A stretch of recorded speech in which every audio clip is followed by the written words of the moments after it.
ಒಂದೊಂದು ಹಳ್ಳಿ ಹೇಳಕ್ಕೆ ಒಂದು ಚಟಪಟ ಸೌಂಡ್ ಬರತ್ತತ್ರಿ. ಇದು ಮ್ಯಾಲೆ ಸಿಡಿತಾವ ಹೊರಗೆ ಬರ್ತಾವಂತ ಅರ್ಬಿ ಹಾಕ್ತದೆ.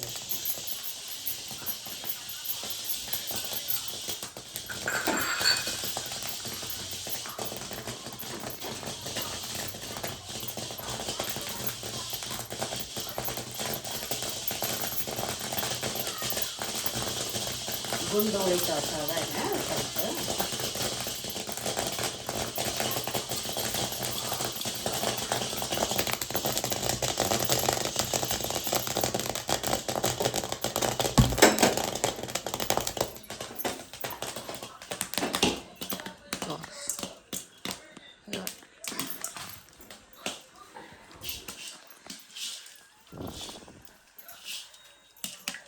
ಜೋಳದ ಹಳ್ಳ ನೋಡ್ರಿ ಇದು. ಇದನ್ನು ನಾವು ಮೈಸೂರಲ್ಲಿ ಹಳ್ಳದ ಮಾಡಿ ನಾಳೆ ನಾಗಪ್ಪಗೆ ನೈವೇದ್ಯ ಮಾಡ್ಬೇಕಾದ್ರೆ ಇದನ್ನು ನೈವೇದ್ಯಕ್ಕೆ ಇಟ್ಟು 2 ದಿನ ಹಾಲು ಹಾಕ್ಬೇಕಾದ್ರೆ ಇದನ್ನು ನೈವೇದ್ಯಕ್ಕೆ ಇಡ್ತೀವಿ ರೀ. ಇದರ ಪುಡಿ ಪೌಡ್ರ್ ಮಾಡಿ ಮಿಕ್ಸಿಗೆ ಅಥವಾ ಬಿಸಿ ನೀರು ಮಾಡಿ ಉಂಡಿನೂ ಮಾಡಿ ನೈವೇದ್ಯ ಮಾಡ್ತಾರೆ. ಹಳ್ಳಿಟ್ಟಿನ ಉಂಡೆ ಅಂತೇಳಿ. ಅದು ನಾವೇನು ಮಾಡ್ತೀವಿ, ಗೋಧಿ ಉಂಡೆ ಮಾಡ್ತೀವಿ ನೈವೇದ್ಯ. ಅದು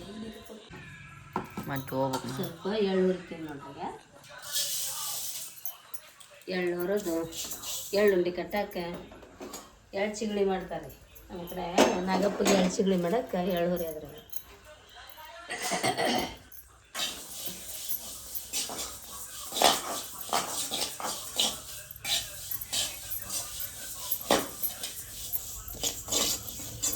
ಉಂಡೆ ಕಟ್ತೀನಿ ನಾನು. ಇದನ್ನು ಎಳ್ಳು ಚಿಗಳಿ ಇದಕ್ಕೆ ಕುಟ್ಟಿ ಇದನ್ನು ಬೆಲ್ಲ ಒಂದು ಸ್ವಲ್ಪ ಬಿಸಿನೀರೊಳಗೆ ಹಾಕಿ ಉಂಡೆ ಕಟ್ಟಿ 5 ನೈವೇದ್ಯದಿಂದ ನಾಗಪ್ಪಗೆ ಹಾಲು ಹಾಕೋ ದಿವಸ ಗುಡಿಗೆ ಒಂದು ನೈವೇದ್ಯ, ಮತ್ತು ನೆಕ್ಸ್ಟು ಹೊಲ್ದಾಗ ಹುತ್ತ ಇರ್ತೈತೆ, ಹುತ್ತಕ್ಕೊಂದು ನೈವೇದ್ಯ ಮಾಡೋದು. ಇತ್ತಿಗೆ ಎಳ್ಳು ಚಿಗಳಿ ಮತ್ತು ಹಳ್ಳಿಟ್ಟು ಕಡಲೆ ಉಸುಳಿನ ಶ್ರೇಷ್ಠ ನಾಗಪ್ಪಗೆ.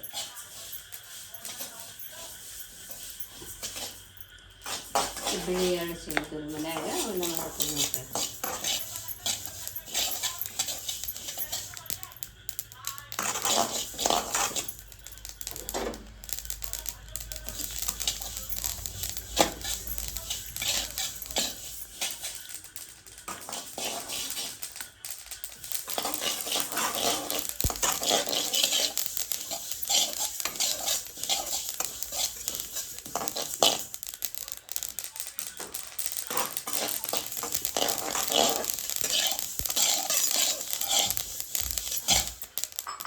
ಸಕಣ್ಣೆ ಅಂತಂದೆ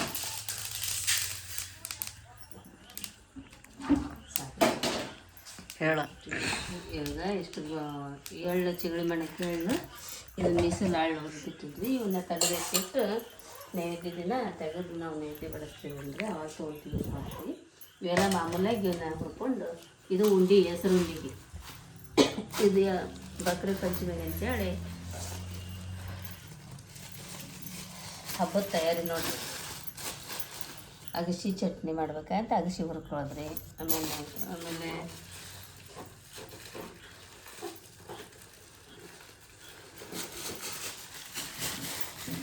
ಗುರಾಳ್ ಚಟ್ನಿ ಮಾಡಬೇಕು, ಗುರಾಳ ಹೊರಬೇಕು. ಇವೆಲ್ಲ ಹುರಿದು ಇಟ್ಕೊಂಡು ಮಾಡಿಟ್ಕೊಳ್ತೀವಿ. ಧನ್ಯವಾದ. ಎಲ್ಲರಿಗೂ ನಮಸ್ಕಾರ. ನನ್ನ ಬ್ಲಾಗಿಗೆ ಸಪೋರ್ಟ್ ಮಾಡಿರಿ, ಲೈಕ್ ಮಾಡಿರಿ, ಶೇರ್ ಮಾಡಿರಿ, ಸಬ್ಸ್ಕ್ರೈಬ್ ಮಾಡಿರಿ.